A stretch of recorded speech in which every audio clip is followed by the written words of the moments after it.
कैसे हो दोस्तों और कैसे हाल चाल।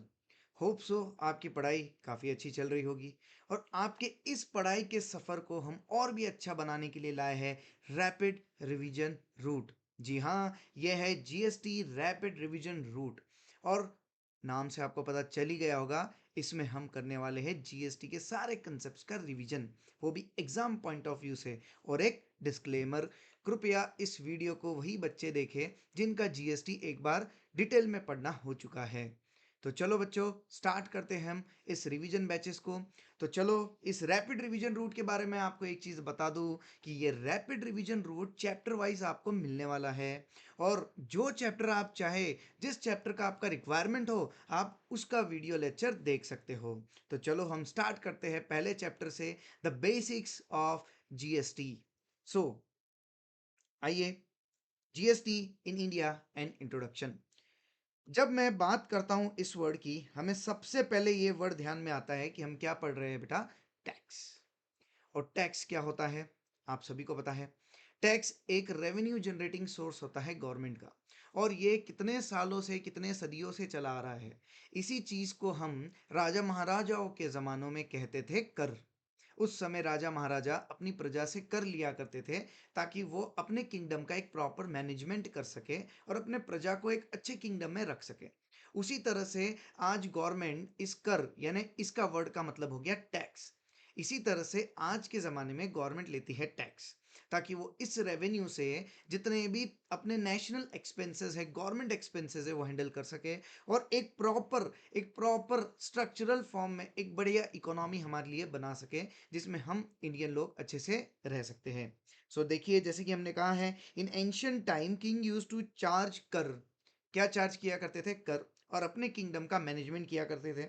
इसी तरह से आज ये टैक्सेस चार्ज होते हैं, जो एक बेसिक सोर्स ऑफ रेवेन्यू होता है गवर्नमेंट का, जो गवर्नमेंट यूटिलाइज करती है for meeting the expenses of the government, like defence, provision of education, health care facility, roads, dams, infrastructure, etcetera etcetera. चलिए आगे बढ़ते हैं, देखते हैं लीगल वैलिडिटी के बारे में। कोई भी प्रोविजन अगर लागू करना है, एक्ट लागू करना है, कोई भी चीज लागू करना है ना, तो उसका एक वैलिडिटी होता है, लीगल वैलिडिटी। और हमें लीगल वैलिडिटी मिलता है कॉन्स्टिट्यूशन से, एक राइट मिलता है। तो चलिए, article number 265 of the constitution of India क्या कहता है, देख लेते हैं। So the article number 265 of the Constitution of India says that no tax shall be levied or collected except by authority of law. देखते हैं, टैक्स। टैक्स इस word में सब कुछ आ गया, टैक्स, सरचार्ज, सेस, सब चीजें। शैल बी लेविड और कलेक्टेड, लागू करना और कलेक्ट करना, except by authority of law. ये टैक्स को लागू करना और कलेक्ट करने की ऑथोरिटी दी जाती है इन तीन लिस्ट से, और ऑथोरिटी मिलती है अंडर दी लॉ। तो सबसे पहले हम समझते हैं इस वर्ड को, लॉ को। लॉ क्या होता है? लॉ बेटा, ये पांच चीजें होती है। देखिए, ये पांच चीजें होती है लॉ। अब ये पांच चीजें यानी क्या? सबसे पहले तो एक्ट, जिसमें होते हैं provisions, proviso, sub clause, clause, सब प्रोविजंस, एक्सेट्रा। फिर होते हैं रूल्स, यस।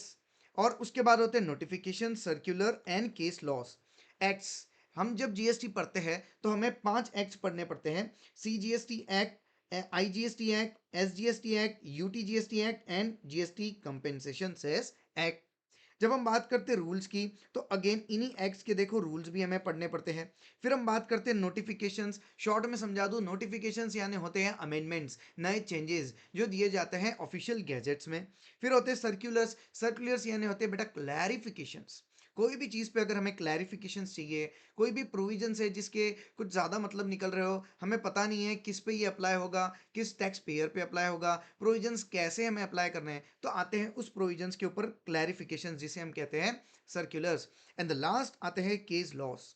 अब ये जो केस लॉस होते हैं, ये सुप्रीम कोर्ट और हाई कोर्ट के जजमेंट्स होते हैं, जो कभी कभी हो सकता है इस एक्ट के प्रोविजंस को ओवरराइड कर दे। ये होते हैं case laws, the official judgement. तो ये बनते हैं बेटा, पांच चीजें बना के बनते हैं लॉ। अब ये लॉ ऑथोरिटी देता है अंडर आर्टिकल 246 सेवेंथ शेड्यूल। तीन लिस्ट के अंदर ऑथोरिटी मिलती है। ऑथोरिटी मिलती है यूनियन लिस्ट। यूनियन लिस्ट यानी इस लिस्ट में दी गई सारी एक्टिविटीज की ऑथोरिटी होती है पार्लियामेंट की, यानी सेंट्रल गवर्नमेंट। स्टेट लिस्ट, इस लिस्ट में दी गई सारी एक्टिविटीज या जो भी तरह के रिस्पॉन्सिबिलिटीज होते हैं, यस, जो भी तरह की रिस्पॉन्सिबिलिटीज होती है उनकी सारी रिस्पॉन्सिबिलिटी दी जाती है स्टेट गवर्नमेंट को, legislature and the concurrent list, इस लिस्ट में दी गई सारी एक्टिविटीज की अथॉरिटी दी जाती है बेटा दोनों को। यस, सो यूनियन लिस्ट, स्टेट लिस्ट और कॉन्करेंट लिस्ट अथॉरिटी देती है लॉज बनाने का, लॉज को अमेंड करने का, उनके लिए सर्कुलर्स इशू करने का, एक्सेट्रा एक्सेट्रा। इसको ज़्यादा डिटेल में हम पढ़ेंगे नहीं, बस इतना एक शॉर्ट इसका हमें डिस्क्रिप्शन पता होना चाहिए कि आर्टिकल 265 में कहता क्या है। नेक्स्ट आगे बढ़ते हैं। चलो, clarification about the word tax. सबको पता है टैक्स दो तरह के होते हैं, एक होता है डायरेक्ट टैक्स और एक होता है इनडायरेक्ट टैक्स। डायरेक्ट टैक्स यानी जिसके अंदर burden directly the tax payer के ऊपर आता है, और indirect tax payer burden shift होता है, इनडायरेक्टली आता है। यस, और इनकम टैक्स एक एग्जांपल है डायरेक्ट टैक्स का, और जीएसटी और कस्टम जो हम पढ़ रहे हैं ये एग्जांपल है इनडायरेक्ट टैक्स का। अब इसमें देखोगे तो डायरेक्ट टैक्स होता है बेटा प्रोग्रेसिव इन नेचर, यानी जैसे जैसे आपकी इनकम बढ़ती जाएगी वैसे वैसे टैक्स भी बढ़ता जाएगा, इनकम घटती जाएगी टैक्स भी घटेगा। लेकिन इनडायरेक्ट टैक्स होता है regressive in nature, it means चाहे गरीब हो, चाहे अमीर हो, चाहे हाई इनकम इनकम अर्नर हो या लो इनकम अर्नर हो, आपको इक्वल अमाउंट ऑफ टैक्स पे करना पड़ेगा। इसका एग्जांपल देखिए बेटा, नीचे दिया गया है आपको। जब कभी आप कोई भी दुकान पे जाके कोई भी पैकेट खरीदते हो, उस पे लिखा होता है MRP inclusive of all taxes. MRP inclusive of all taxes, ये देखिए यहाँ लिखा है इंक्लूसिव ऑफ ऑल टैक्सेस। क्या इसमें आप काउंट कर सकते हो कि टैक्स का अमाउंट कितना होगा इस 10 रुपए में? नहीं। इसीलिए कहा जाता है इनडायरेक्ट टैक्स, यानी आपको पता नहीं है आप कितना टैक्स का बर्डन बियर कर रहे हो, और ये टैक्स का बर्डन शिफ्ट होते जा रहा है from the manufacturer producer to the final consumer. ये देखिए यहाँ पे हम इस पोर्शन को स्पीड में लेना चाहते हैं ताकि बेसिक बेसिक बेसिक बेसिक आपको रिवीजन हो जाए कि हम पढ़ क्या रहे हैं, पढ़ चीज की किस चीज के बारे में रहे हैं। आगे देखिए, features of indirect tax. Indirect tax के फीचर्स क्या होते हैं? It is an important source of revenue. Yes, क्योंकि यहाँ पे गरीब हो या अमीर, हर कोई अगर कोई भी स्टोर में फॉर एग्जांपल पैकेट खरीदने जाएगा और लिखा होगा इंक्लूसिव ऑफ ऑल टैक्सेस, तो चाहे वो गरीब हो या अमीर हो, कोई भी इनकम अर्नर हो, उसे टैक्स पे करना ही होगा। इसीलिए it is an important source of revenue whether we are comparing with direct tax. जो डायरेक्ट टैक्स होता है ना, वो इंपॉर्टेंट सोर्स इससे कम है। क्यों? क्योंकि उसमें एक लिमिटेशन आ जाती है, जो बेसिक एग्जाम्पशन लिमिट को क्रॉस करेगा वही तो टैक्स पे करेगा। यस, लेकिन यहाँ पे irrespective of your income you have to pay tax that is involved under the MRP of that product. Tax on commodities and services, इस पे लगता है tax on all the commodities and the services. जो भी goods होते हैं किसी भी नेचर के हो, सर्विसेज होती है किसी भी नेचर के हो, दोनों पे लगता है टैक्स। शिफ्टिंग ऑफ बर्डन, अभी हमने देखा कैसे एक प्रोड्यूसर अपने बर्डन को कंज्यूमर पे शिफ्ट करता है by way of credit, the credit chain. Now next, inflationary in nature. Sir, indirect taxes inflationary कैसे हो सकते हैं? देखो बेटा, ये लिंक्ड होते हैं प्राइस से, और जैसे ही टैक्स बढ़ेगा, टैक्स के रेट बढ़ेंगे, आपका प्राइस भी बढ़ता चला जाएगा। Indirectly it will cause an inflation. ये चीज ध्यान रखो, हम कभी भी इन्फ्लेशनरी कंडीशन होती है ये ला सकते हैं, इनडायरेक्ट टैक्स के रेट्स को चेंज कर सकते हैं या इसको रिड्यूस कर सकते हैं इनडायरेक्ट टैक्स के रेट्स को रिड्यूस करके। बिकॉज इनडायरेक्ट टैक्स में हम टैक्स लगाते हैं कमोडिटीज और सर्विसेज पे, इसीलिए वाइडर टैक्स बेस। यस बेटा, जब हम बात करते हैं डायरेक्ट टैक्स का, उसमें हम इनकम पे लगाते हैं और कुछ सोर्स ऑफ इनकम होती है उन पे लगाते हैं। अब इनडायरेक्ट टैक्स की बात करूँ तो हम टैक्स लगाते हैं कमोडिटीज और सर्विसेज पे। देखिए कमोडिटीज और सर्विसेज कितनी सारी होती है, इसलिए कहा जाता है it is a wider tax base. आगे, no perception of direct pinch. आप निकाल सकते हो 10 रुपए के अमाउंट में, एमआरपी में इंक्लूसिव ऑफ ऑल टैक्सेस, आपने कितना रुपए का टैक्स पे किया है। You can not directly pinch the tax amount, इसलिए कहा जाता है no perception of direct pinch of the amount of tax.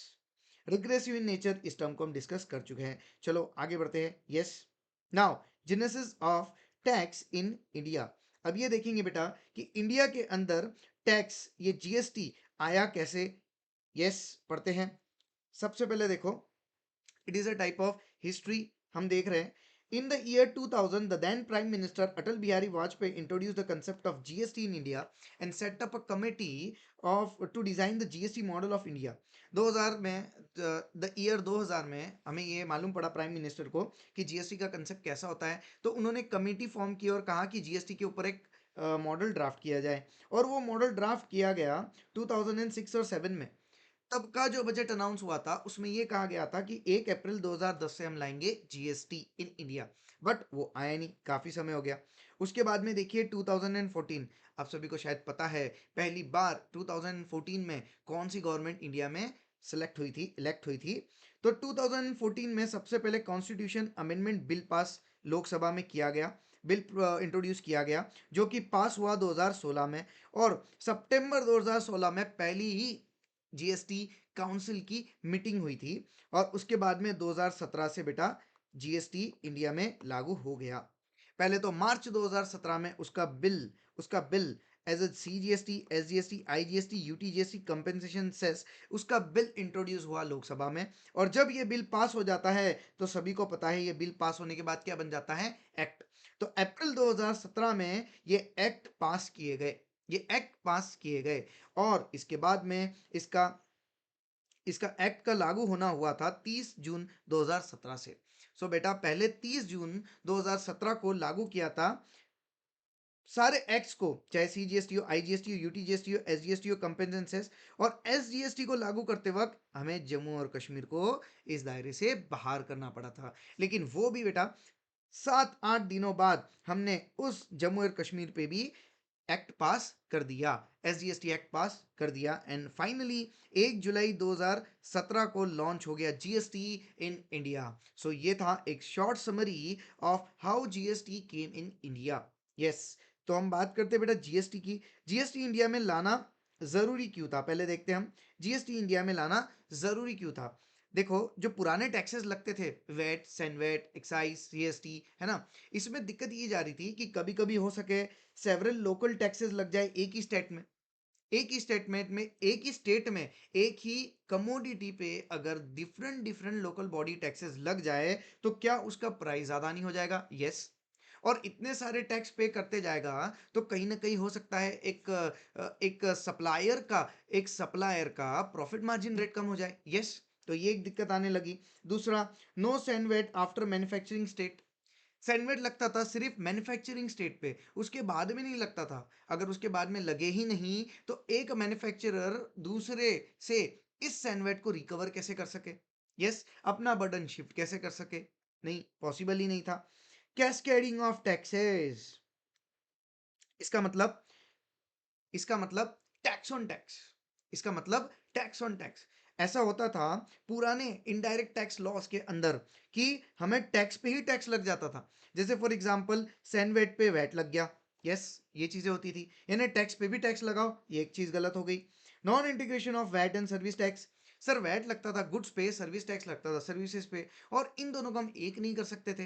यानी एक ही तरह का नेचर ऑफ सप्लाई हो जाता था अगर, तो उस पे गुड्स पे भी टैक्स लग जाता था, सर्विस पे भी लग सकता था, इसलिए टैक्स का अमाउंट बढ़ जाता था, प्रोडक्ट की प्राइस बढ़ जाती थी। तो ये भी कहीं सही नहीं था। डबल टैक्सेशन, हो सकता था एक ही गुड्स पे दो बार टैक्स लग जाए। यस, ये होता था पुराने टैक्स रिजीम्स में। तो ये कुछ जरूरत थी जीएसटी को इंडिया में लाने की। देखिए आप खुद, क्या आपको नहीं लग रहा कहीं ना कहीं थोड़ा बहुत एक टैक्स पेयर के साथ इंजस्टिस हो रहा था? कहीं ना कहीं टैक्स के लॉस प्रॉपर नहीं थे, इसलिए कहीं ना कहीं हमें जीएसटी की इंडिया में जरूरत थी। तो देखते हैं जीएसटी इंडिया में लाने के लिए हमें क्या करना पड़ा। जीएसटी इंडिया में लाने के लिए हमें करना पड़ा सप्सम। हमें करना पड़ा सप्सम। क्या सप्सम करना पड़ा? Central taxes and state taxes को हमें सप्सम करना पड़ा, यानी एक करना पड़ा, मिलाना पड़ा, तब जाके निचोड़ के आया बेटा जीएसटी। तो आप देख सकते हो काफी सारे टैक्सेस थे जो हमने सप्सम किए। Entertainment tax, service tax, central sales tax, CVD, special CVD, luxury tax, etcetera etcetera, VAT, sales tax, काफी टैक्सेस को हमने सब्सम किया और लाया एक ही tax, GST, one nation one tax, a unified tax structure and system. फिर भी कुछ टैक्सेस ऐसे थे जो सब्सम नहीं हो पाए, जैसे कि property tax, stamp duty tax, electricity duty, excise on alcohol, basic custom duty, excise on petrol. In taxes को आज भी हम सब्सम नहीं कर पाए, यानी जीएसटी के साथ आज भी ये टैक्सेस प्रिवेल कर रहे हैं हमारे टैक्स स्ट्रक्चर में। तो चीजें ध्यान रखना कि इन टैक्सेस को हमने सब्सम नहीं किया। चलो आगे बढ़ते हैं। Features of GST in India. GST India में आया, उसके फीचर्स क्या थे? GST is a value added tax. सबको पता है बेटा कि वैल्यू एडिशन जैसे हो सकती है, जैसे मैन्युफैक्चरिंग लेवल से अगर मैं होलसेलर के पास गुड्स को भेज रहा हूं तो होलसेलर अपना मार्जिन उस पर ऐड करेगा, यानी उसने क्या किया, इस गुड्स पे वैल्यू एडिशन किया। तो जीएसटी एक्चुअली ये टैक्स स्ट्रक्चर है जो लगता है on the value addition of a particular goods और सर्विस। आगे देखते हैं, no cascading of taxes. Tax पे टैक्स नहीं लगता जीएसटी के अंदर। Burden borne by the final consumer, ये तो इनडायरेक्ट टैक्स की जान है। Yes, continuous chain of tax credit. Continuous chain of tax credit, यानी जैसे जैसे आप बर्डन शिफ्ट करोगे ये पॉसिबल हो सकता है only by way of tax credit chain. तो जैसे जैसे एक मैन्युफैक्चरर अपने गुड्स को सप्लाई करेगा, ट्रांसफर करेगा from manufacturer to wholesaler, wholesaler to retailer, retailer to consumer, वैसे वैसे वैसे वैसे टैक्स बर्डन शिफ्ट होता जाएगा by way of input tax credit. So continuously सभी को टैक्स क्रेडिट मिलता जाएगा and uniform tax structure all over India. अब आप इंडिया में किसी भी स्टेट में चले जाओ, अलग अलग टैक्स स्ट्रक्चर को फॉलो नहीं करना है, एक ही टैक्स स्ट्रक्चर को फॉलो करना है, and that is GST, goods and service tax. देखो, बात करें जब जीएसटी इंडिया में आया तो जीएसटी का फ्रेमवर्क यानी कैसे आया, कैसे उसको स्ट्रक्चराइज करके लेके आए। देखो, GST in India comprises of CGST, SGST, UTGST and IGST. इस तरह से जीएसटी इंडिया में आया इन सारे एक्ट्स में। फिर इंडिया में जीएसटी आया single legislation for each and every act with uniform feature, यानी सीजीएसटी में आपने जो प्रोविजनल रूल्स ड्राफ्ट कर दिए हैं वही हर एक्ट को लागू हो जाएंगे। जैसे जो प्रॉपर पर्टिकुलर टैक्स पेयर एक सीजीएसटी एक्ट के अंदर रजिस्ट्रेशन में आ जाए, वो रजिस्टर्ड हो गया, इसका मतलब वो आईजीएसटी में भी रजिस्टर्ड हो गया, एसजीएसटी में भी रजिस्टर्ड हो गया, यूटीजीएसटी में भी रजिस्टर्ड हो गया, everywhere it will be registered. क्यों?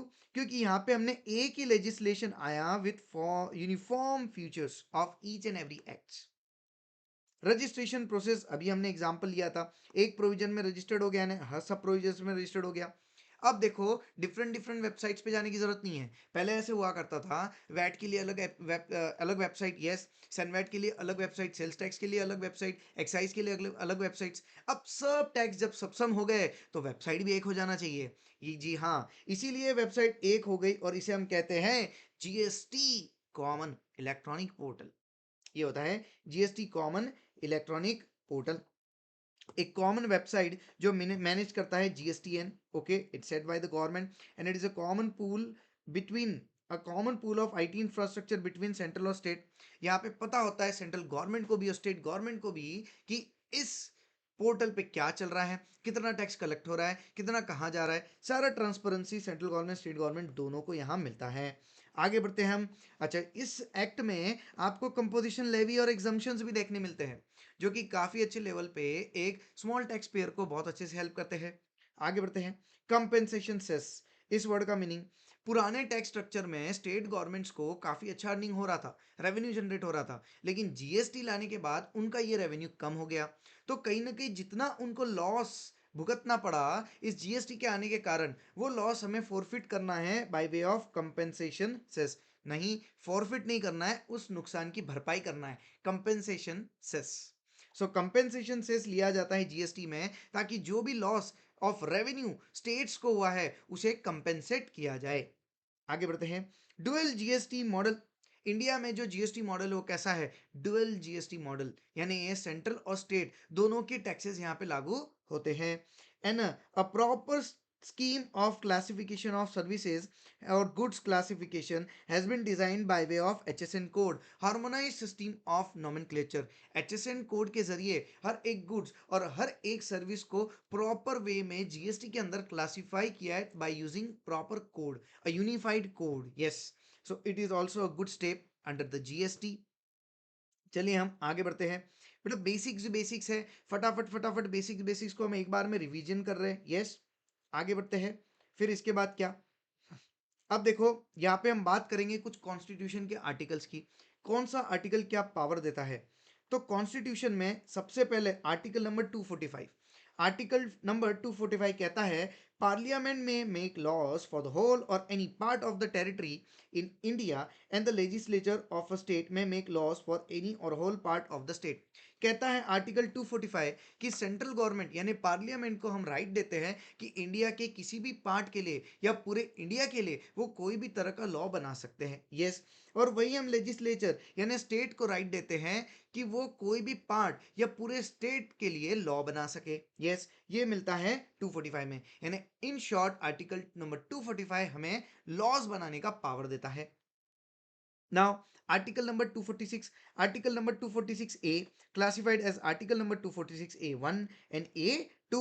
A1 में पावर मिलता है लेजिस्लेचर को यानी स्टेट गवर्नमेंट को कि वो हर स्टेट के लिए लॉ बना सके with respect to GST, with respect to GST.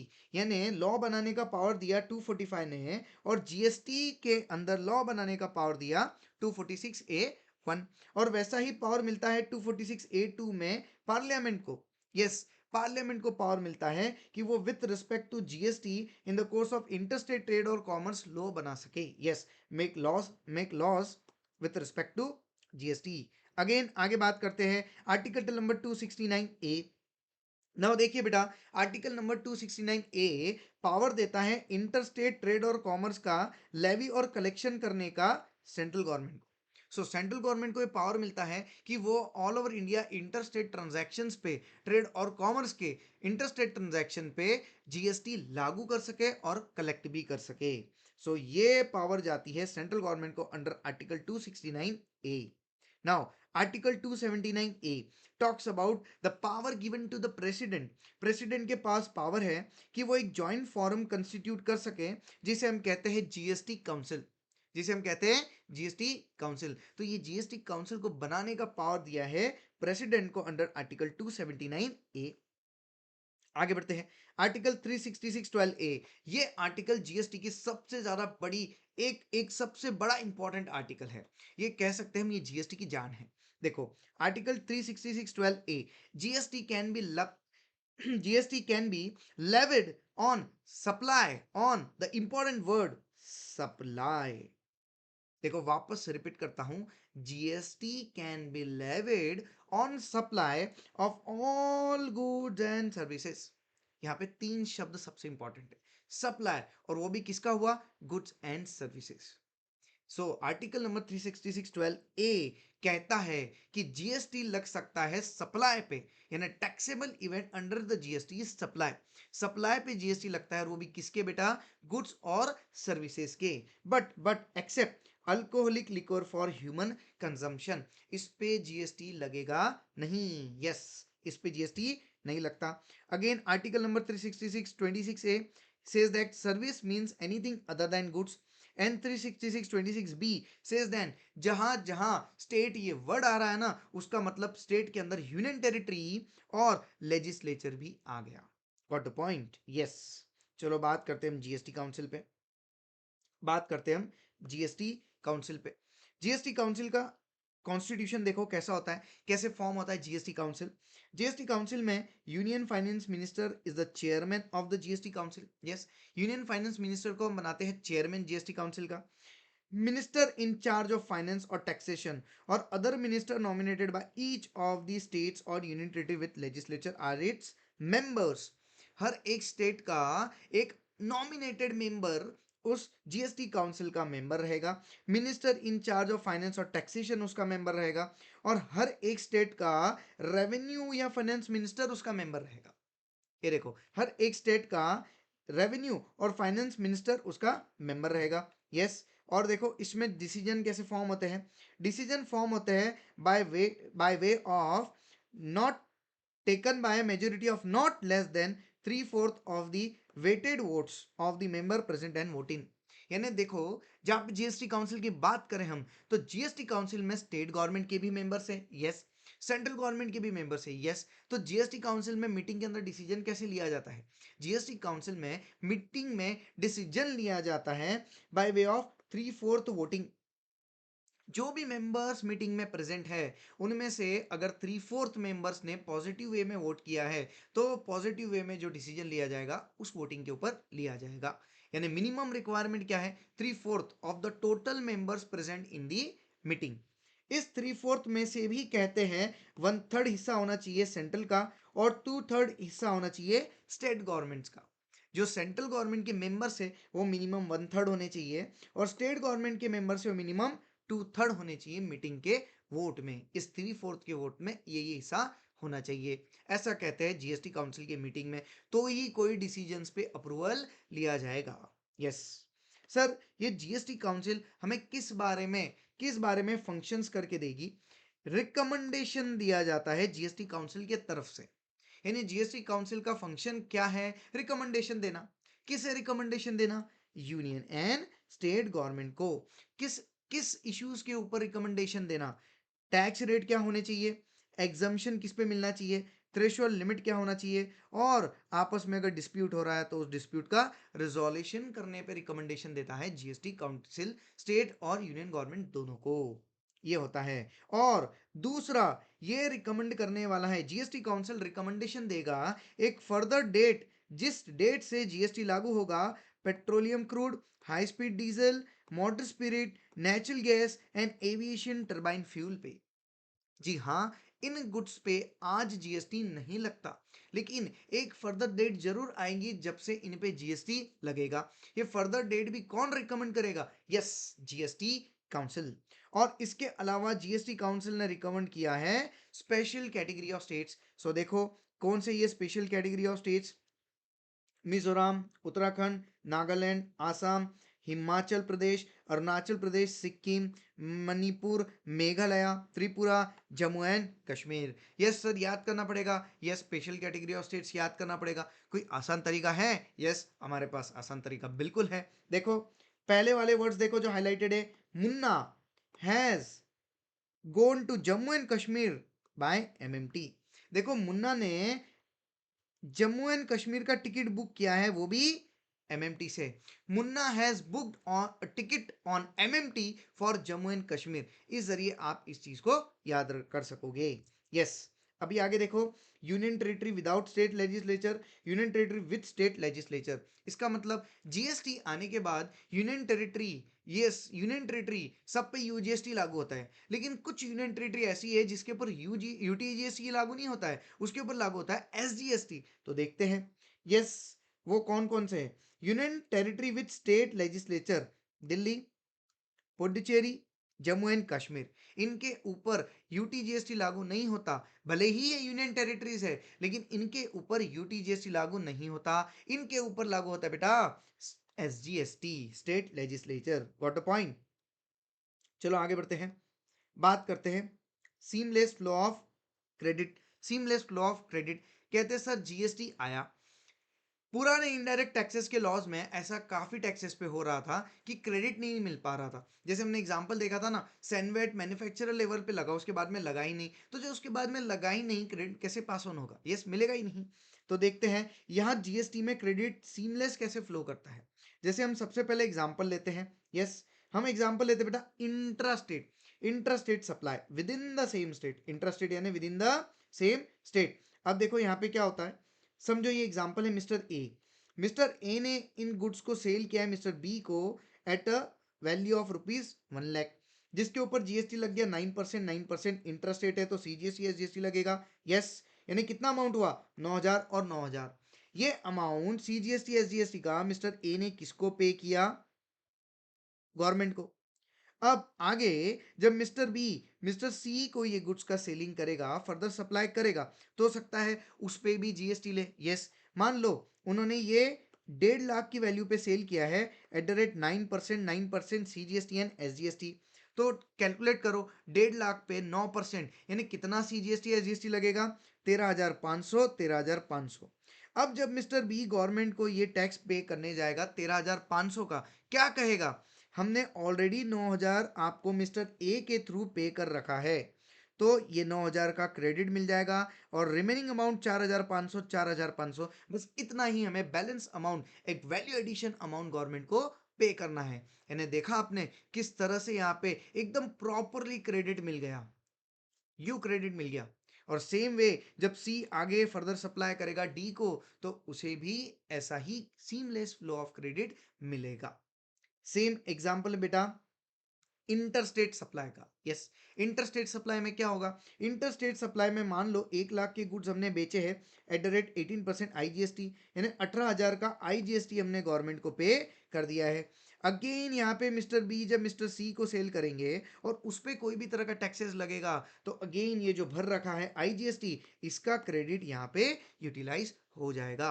इसे कहते हैं seamless flow of credit. Credit आपका कहीं पे भी अटकेगा नहीं, आपको एकदम मक्खन जैसे वो क्रेडिट मिल जाएगा। यस, तो यहाँ पे क्रेडिट लेते वक्त इन चीज़ों का ध्यान रखें, क्रेडिट लेते वक्त इन चीज़ों का बिल्कुल ध्यान रखें।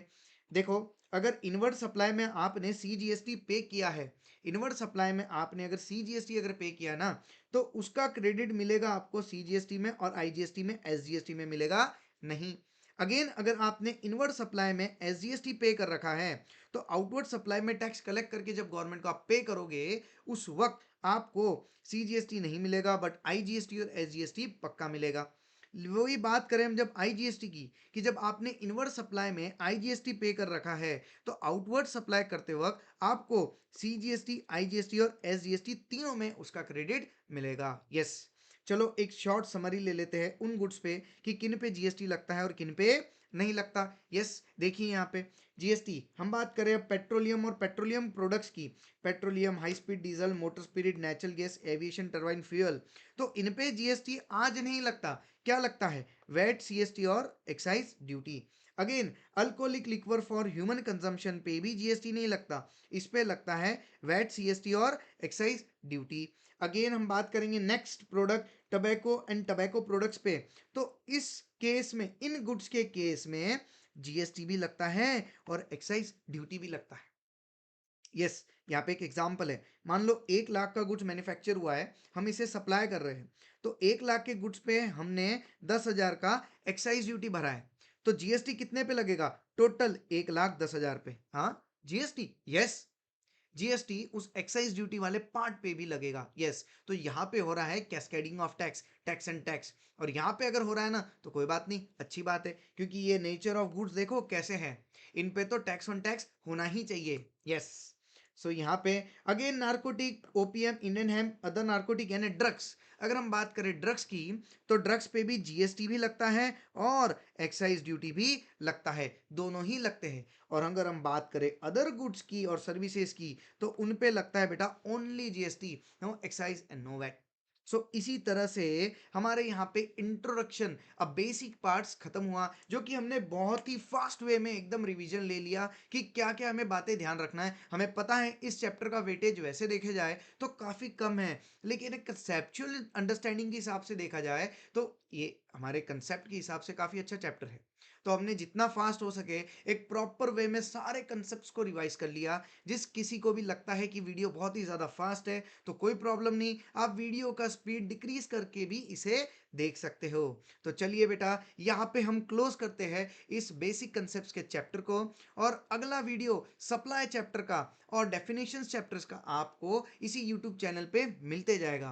तो अगर आपको वीडियो बहुत अच्छी लगी है तो वीडियो को लाइक ज़रूर करें, चैनल को सब्सक्राइब करें, ताकि आप सारे चैप्टर्स के वीडियोस को देख पाए और हम आपको नोटिफाई कर पाए। तो चलिए बेटा, मिलते हैं, कोई बात नहीं, बाय बाय।